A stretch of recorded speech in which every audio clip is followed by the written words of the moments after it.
નમસ્કાર મિત્રો, હું છું ડૉક્ટર અભિષેક ચૌહાણ, અમૃત કિડની હોસ્પિટલ મેડીપોલિસ પાલનપુર. આજે આપણે પ્રોસ્ટેટ વિશે વાત કરીએ.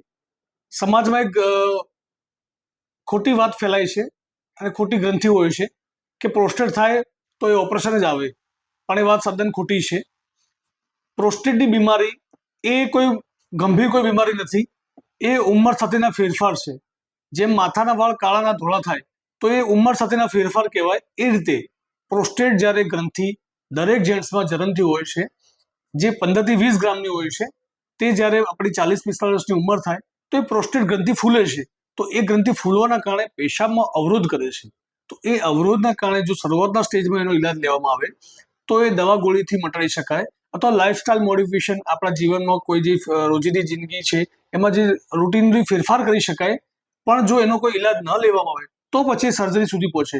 માટે આ લોકો સુધી એક સંદેશો પહોંચાડો કે એનો તાત્કાલિક અને અર્લી જ્યારે સિમ્ટમ્સ, એના લક્ષણો દેખાય છે તો એનો યુરોલોજિસ્ટને મળીને એનો ઈલાજ લેવો જોઈએ, તો દવા ગોળીથી મટાડી શકાય છે.